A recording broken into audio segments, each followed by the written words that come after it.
Bismillahirrahmanirrahim. Today's topic of discussion is secretory function of GIT. सबसे पहले हम ये देख लेते हैं कि GIT में कितनी टाइप की सिक्रेशन होती है।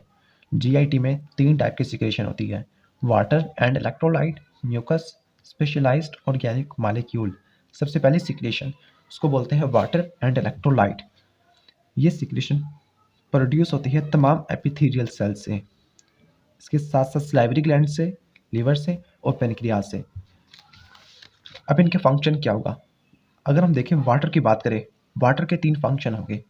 पहला लुमिनल कंटेंट को लिक्विफाई करना, दूसरा न्यूट्रिएंट को डिसॉल्व करना, तीसरा एक केमिकल मीडियम प्रोवाइड करना ताकि डाइजेशन के केमिकल रिएक्शन आसानी से हो सके। हाइड्रोजन आयन का क्या फंक्शन होगा? बैक्टीरिया को किल करना, प्रोटीन की डाइजेशन करना, गैस्ट्रिक कंटेंट को एसिडिफाई करना। दूसरा फंक्शन है डाइजेशन ऑफ प्रोटीन। जो हाइड्रोजन आयन गैस्ट्रिक जूस के अंदर होते हैं वो पेप्सिन की एक्टिवेशन करा देंगे। तो बैक्टीरिया को किल करना, प्रोटीन की डाइजेशन करना, गैस्ट्रिक कंटेंट की एसिडिफिकेशन करना, यह हाइड्रोजन आयन का फंक्शन होगा। वाटर के फंक्शन क्या क्या हो गए? लिक्विफाई लुमिनल कंटेंट, न्यूट्रिएंट को डिसॉल्व करना, एक केमिकल मीडियम प्रोवाइड करना ताकि डाइजेशन के रिएक्शंस आसानी से हो सके। बाइकार्बोनेट आयन, इसका फंक्शन क्या होगा? म्यूकोजा को प्रिवेंट करना, प्रोटेक्शन प्रोवाइड करना एसिड इंजरी, क्योंकि बाइकार्बोनेट आयन बेस है, वो एसिड को न्यूट्रलाइज कर देंगे। पीएच को बढ़ा देना इंटेस्टिनल कंटेंट की, क्योंकि कुछ एंजाइम उनकी ऑप्टिमम पीएच अल्कलाइन लेवल पे होती है, तो अगर पीएच ज़्यादा होगी तभी इनकी एक्टिविटी ज़्यादा होगी। तो बाइकार्बोनेट आयन, हाइड्रोजन आयन और वाटर, इनके फंक्शन आपको बता दिया। दूसरी सिक्रीशन होती है म्यूकस। म्यूकस पहले प्रोड्यूस होता है म्यूसिन की फॉर्म में, वो म्यूसिन हाइड्रोफिलिक होती है। वाटर को ट्रैप करने के बाद ये म्यूकस बन जाएगी। इस म्यूकस के हमें क्या क्या फंक्शन देखने को मिलेंगे? 1 2 3 4 5 6 इंपॉर्टेंट फंक्शन जीआईटी में देखने को मिलेंगे। पहला इसका फंक्शन होगा ल्यूब्रिकेंट, दूसरा प्रोटेक्टेंट, तीसरा स्वेलविंग, चौथा एडहेरेंस एंड कोटिंग, ये फंक्शन कोलोन के अंदर होगा। पांचवा प्रिवेंटिंग एब्रियन, छठा keeping cells from coming in contact with acid. पहला फंक्शन है लुब्रिकेंट। इस फंक्शन की वजह से ये म्यूकस फूड के पार्टिकल्स को थिन फिल्म की फॉर्म में रिलीज करा देगा, अटैच करवा देगा। प्रोटेक्टेंट, एसिड की सिक्रीशन या कोई मैकेनिकल डैमेज हो उनसे बचा देना। स्वेलविंग, क्योंकि इसके पास काफ़ी ज़्यादा स्लिपरी नेचर होती है, वाटर की सिक्रीशन इसमें काफ़ी ज़्यादा होती है, तो ये स्लिपरी प्रोवाइड करता है जिससे स्वेलविंग फैसिलिटेट होती है। क्लोन के अंदर ये फीकल मैटर को एडहियर करा के, कोटिंग करा के फीसेस बनाता होता है। इसके साथ साथ ये एक्सकोरिएटिव डैमेज को प्रिवेंट करता है। छठा, ये सेल्स को एसिड के कॉन्टैक्ट से मिनिमाइज करता है। सातवां फंक्शन मुझे लिखना चाहिए, वो है एम्फोटेरिक नेचर, क्योंकि म्यूकस के अंदर बाइकार्बोनेट आयन और कुछ एसिडिक आयन, इसका मतलब वो पीएच को बफर कर सकते हैं। तो यहाँ पर हम लिख सकते हैं एम्फोटेरिक प्रॉपर्टी, जिसकी वजह से वो एसिड को और बेस को बफर कर सकते हैं। तो ओवरऑल हम कह सकते हैं कि म्यूकस के क्या क्या फंक्शन होंगे? स्लिपरी नेचर प्रोवाइड कर रहा है, एक्सकोरिएटिव डैमेज को प्रिवेंट कर रहा है, केमिकल डैमेज को प्रिवेंट कर रहा है, क्लोन के अंदर कोटिंग और एडहेरेंस के जरिए फीसेस की फॉर्मेशन करवा रहा है।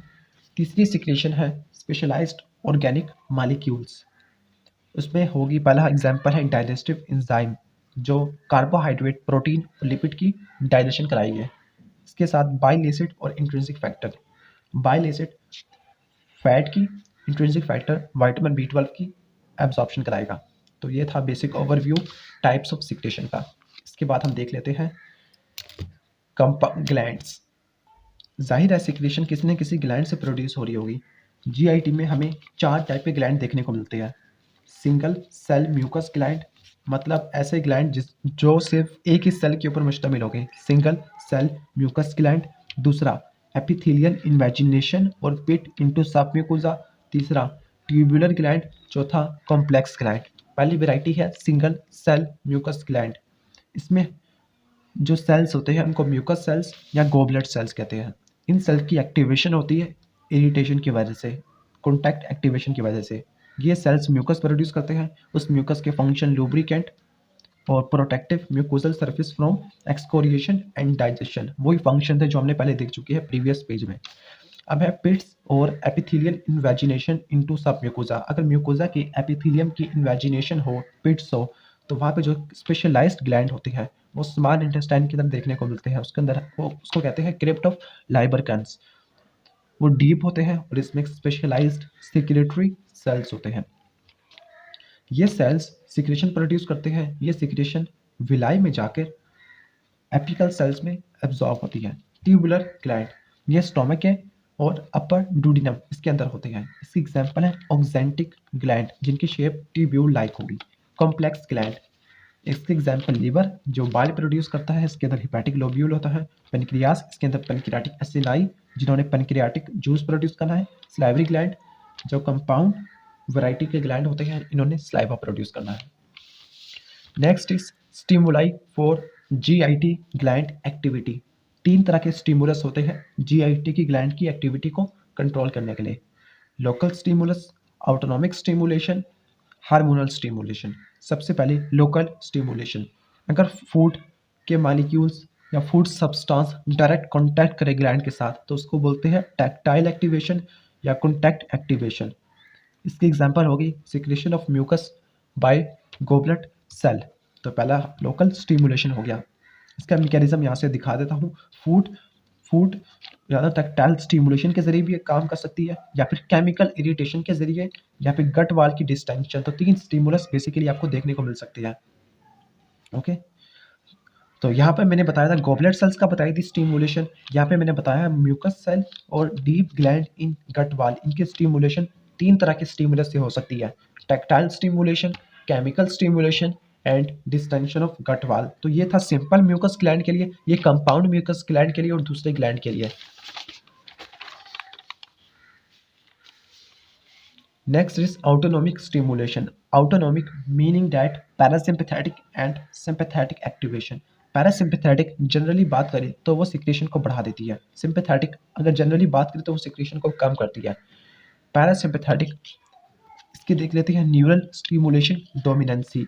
मतलब अगर जीआईटी के अपर पार्ट है, यानी अपर पार्ट ऑफ जीआईटी है, वहाँ की ग्लैंड वहाँ पे डोमिनेंसी काफ़ी ज़्यादा होती है। और इसके साथ लोअर पोर्शन में, मतलब जीआईटी के अपर पोर्शन और जीआईटी के लोअर पोर्शन, वहाँ पे पैरासिम्पैथेटिक स्टिमुलेशन काफ़ी ज़्यादा डोमिनेंट होती है। अपर पार्ट में कौन कौन से ग्लैंड आते हैं? Salivary, oesophageal, gastric, pancreatic, Brunner gland in duodenum. Lower portion में कौन कौन से ग्लैंड आते हैं? Glands in distal portion of large intestine. इसकी एग्जांपल होगी, यानी इसकी इनर्वेशन क्या होगी, एग्जांपल नहीं होगी। 9th and 10th cranial nerve glossopharyngeal of vagus innervate करती है, जबकि लोअर पोर्शन ऑफ जीआईटी को इनर्वेट करने वाली नर्व है पेल्विक सबक्लैंक्टिक नर्व। यहाँ पर हमें न्यूरल और हार्मोनल डोमिनेंसी कहाँ कहाँ पे देखने को मिल सकता है? स्मॉल इंटेस्टाइन के रिमेनिंग पोर्शन में, जबकि अपर पोर्शन और लोअर पोर्शन में न्यूरल स्टिमुलेशन ज़्यादा डोमिनेंट था, लेकिन न्यूरल और हार्मोनल डोमिनेंसी हमें स्मॉल इंटेस्टाइन के रिमेनिंग पोर्शन में देखने को मिल सकता है, एक्सेप्ट ब्रूनर ग्लैंड। इसके साथ साथ लार्ज इंटेस्टाइन के फर्स्ट 2/3 वहाँ पर हमें देखने को मिल सकता है। नेक्स्ट बात करते हैं सिंपैथेटिक की। सिंपैथेटिक के डुअल इफेक्ट होते हैं, सिक्रेशन को बढ़ा भी सकती है, सिक्रेशन को कम भी कर सकती है। अब इसको ध्यान से देखना है। अगर सिंपैथेटिक स्टिमुलेशन अकेले ही एक्टिव हुई है, सिंपैथेटिक स्टिमुलेशन अलोन है, तो फिर वो सिक्रेशन को बढ़ाएगी, लेकिन वह स्लाइड से मॉडरेट इफेक्ट हमें देखने को मिलेगा। लेकिन अगर सिंपैथेटिक स्टिमुलेशन के साथ साथ पैरासिम्पैथेटिक स्टिमुलेशन और हार्मोन स्टिमुलेशन ये भी एक्टिव है, तब हमें सिक्रेशन कम देखने को मिलेगी सिंपैथेटिक के नतीजे में। क्यों? क्योंकि वेजो कॉन्स्ट्रक्शन हो रही है, ब्लड सप्लाई कम हो जाएगी और सिक्रेशन कम हो जाएगी। अब है हार्मोनल स्टिमुलेशन। ये हार्मोन सिक्रेशन के वॉल्यूम को और उसके करैक्टर को, प्रॉपर्टी को डिटरमिन करती है। बेसिकली ये पॉलीपेप्टाइड या उसकी डेरिवेटिव होती है। Example gastrin gastrin gastric acid के सिक्रेशन को बढ़ाएगी, कोलिसिस्टोकाइनिन बाइल के सिक्रेशन को बढ़ाएगी। तो यह था हार्मोनल स्टिमुलेशन। इसके बाद देख लेते हैं बेसिक मैकेनिज्म ऑफ सिक्रेशन के। सिक्रेशन का बेसिक मैकेनिज्म क्या होता है? तो यहाँ पे आपको नजर आ रहा होगा capillary blood, rough endoplasmic reticulum, Golgi apparatus, secretory granule जिनको जाइमोजन ग्रैन्यूल्स भी बोलते हैं, और यहाँ पर एक्सोसाइटोसिस से सिक्रेशन हो रही है। तो सबसे पहले ग्लैंड की सिक्रेशन करानी है तो आपको रॉ मटेरियल चाहिए, न्यूट्रिएंट मटेरियल चाहिए, वो आएगा ब्लड से। तो नीड होगी न्यूट्रिएंट मटेरियल की, तो न्यूट्रिएंट मटेरियल ब्लड से आएगा डिफ्यूजन के ज़रिए या एक्टिव ट्रांसपोर्ट के ज़रिए ब्लड से सिक्रेटरी सेल के पास। फिर माइटोकॉन्ड्रिया सेल के बेस में होंगे, सेल की बेसल सरफेस पर माइटोकॉन्ड्रिया होंगे, वो एनर्जी प्रोवाइड करेंगे। एनर्जी और न्यूट्रिएंट सब्सटेंस इसको यूज़ करते हुए सिक्रेटरी प्रोटीन बनेगी रफ एंडोप्लाज्मिक रेटिकुलम और गोल्जी अपैरेटस वाले सिस्टम में। गोल्जी अपैरेटस प्रोटीन की पैकिंग कराएगा। वो प्रोटीन यानी सिक्रेटरी सब्सटेंस सिक्रेटरी वेसिकल की फॉर्म में स्टोर हो जाएगा। उसकी स्टोरेज होगी एपिकल एंड पर। एपिकल एंड पर हमें जाइमोजन ग्रैन्यूल्स देखने को मिलेंगे। इसके बाद सिक्रीशन को रिलीज कराने वाला कोई ना कोई सिग्नल होगा। वो न्यूरल सिग्नल भी हो सकता है, वो हार्मोनल सिग्नल, या फिर वो टैक्टाइल स्टिमुलेशन भी हो सकती है। तो हमें कोई ना कोई स्टिमुलस चाहिए सिक्रेशन को रिलीज कराने के लिए, न्यूरल या हार्मोनल। अगर हार्मोनल की बात करें तो हार्मोन रिसेप्टर पे बाइंड करेगा, कोई ना कोई सिग्नलिंग मैकेनिज्म को एक्टिवेट करेगा, साइक्लिक एएमपी या फिर वो कैल्शियम आईपी3 सिस्टम हो सकता है। वोल्टेज गेटेड कैल्शियम चैनल की ओपनिंग होगी, कैल्शियम चैनल की परमिएबिलिटी ज़्यादा होगी, कैल्शियम सेल के अंदर एंटर होगा, secretory vesicle apical cell membrane के साथ फ्यूज करेगी, एक्सोसाइटोसिस होगी, इसके साथ ऑर्गेनिक सिक्रेटरी प्रोडक्ट रिलीज होगी। तो ये था ऑर्गेनिक सब्सटेंस की सिक्रेशन कराना। सिक्रेशन किसकी कराना? ऑर्गेनिक सब्सटेंस की। अगर वाटर और इलेक्ट्रोलाइट की सिक्रेशन करानी है तो वाटर और इलेक्ट्रोलाइट की सिक्रेशन ऑर्गेनिक सब्सटेंस के साथ ही हो जाती है। इसकी एग्जांपल है स्लाइवरी ग्लैंड की सिक्रेशन।